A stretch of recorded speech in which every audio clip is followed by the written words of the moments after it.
The US isn't the only place in the world with a Donald Trump.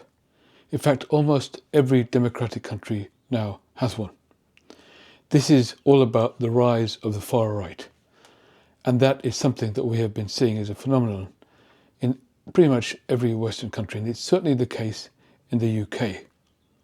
What's good, though, is that something happened this week that really showed up, really shamed the British version of Donald Trump. I'm going to talk about, and I'm going to share those events with you in this video.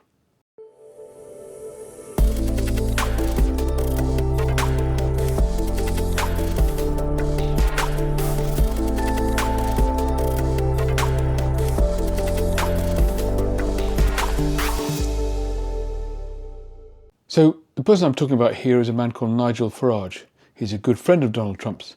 His politics and his way of conducting himself in the political and public arena is almost identical to Donald Trump in many, many ways.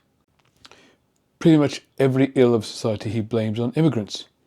If the economy is going badly, it's about immigrants. If the health service isn't working, it's about immigrants. If the cost of living is rising, it's because of immigrants. If COVID happens, it's because of immigrants. Everything is the fault of immigrants. And his first triumph, and it was a triumph, was Brexit. He is more responsible than any other politician in this country for bringing about Brexit. And what did he promise that Brexit would bring? He promised it would bring what he called the sunlit uplands, a thriving and flourishing UK economy, the likes of which we have never seen before. And what's happened since 2016, when the Brexit referendum was successfully won by the Leave side? Well, we've had the worst economy that we've ever had since then. Our economy has been in the doldrums for the whole time since Brexit. And everybody knew that would be the case. Pretty much all the economists said it would be the case. The government at the time said it would be the case. The EU is the biggest single trading bloc that the UK was a part of. So because of that, there was frictionless trade across the borders. And so our economy was thriving as part of this big trading bloc. As soon as you remove yourself from that trading bloc, your economy is going to suffer. And of course, it did. This desire to create this fortress Britain has led to great economic harm, just as a desire to create a fortress America with tariffs with all countries around the world is also severely affecting the American economy. That's just started, of course. We're only a couple of months in. But we're nearly 10 years into the experiment here in the UK, and everybody has been affected by a real plummeting in our economic growth and our cost of living. Now, he's of course a snake oil salesman.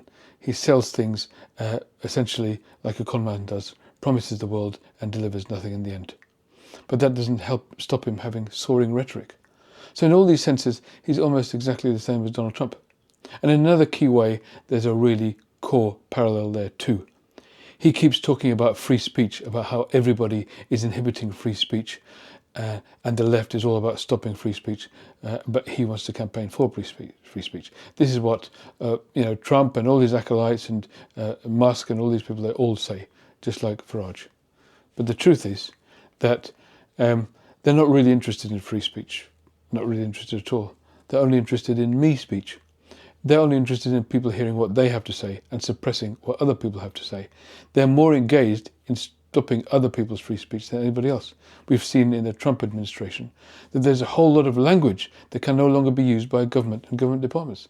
They've literally been stifled from speaking up.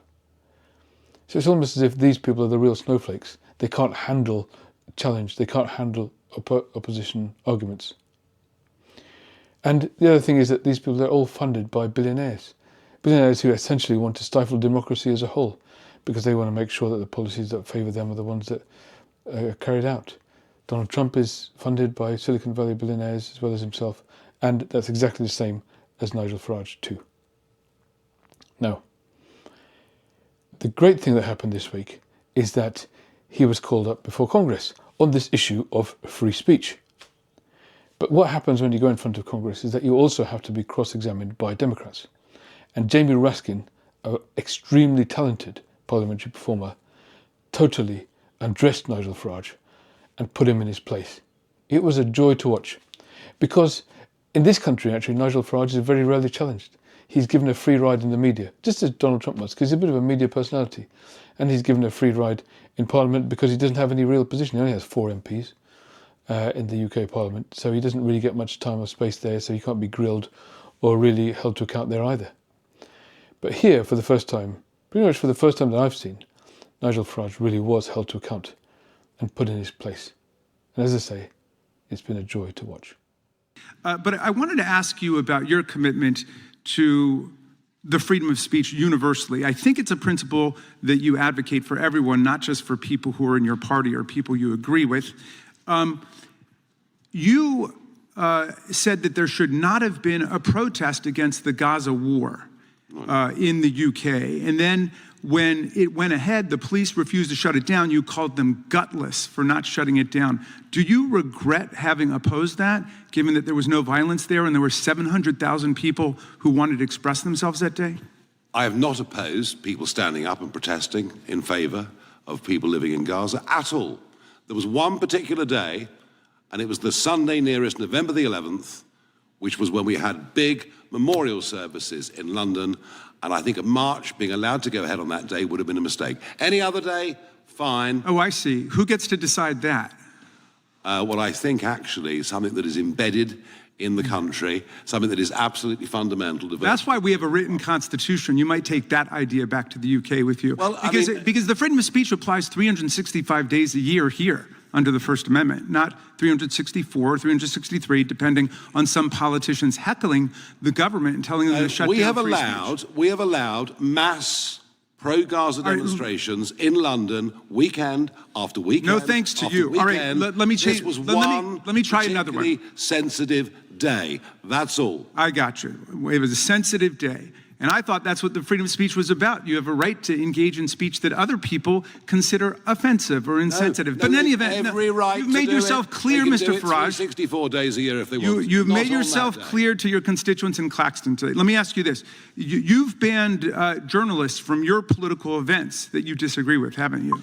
No, in fact, I'm the only political Really? leader At your in Britain. convention, you didn't ban journalists and revoke their credentials? You know, I take the average press conference, I take 25 questions. No, that wasn't my question. Mr. Farage, we're politicians, so we see what you're doing. I'm asking you a direct question. Well, thank you. I'm asking you a direct question, and I hope you can answer it. Why do you ban journalists who oppose your views from coming to your events? Why did you tell your party, why did you tell the local government not to do interviews with your local newspaper? I'm the most open person to any journalist. Undoubtedly, you're the handsomest man in the world. But I'm asking you a different question, okay? That's not my question. My question for you is, and it's legit, why do you ban journalists that you disagree with from your political events, like from your convention? I don't. Okay, and you say you've never done that? I can't think, if I go back the last 25 years, I can't think of banning anybody. But I mean, maybe somebody else did. But look, I see. It was somebody else who did it. I do more. I take more questions. All right. From journalists. Do you have any all the other objections? leaders added up together. Okay. So these authoritarians all share the same playbook.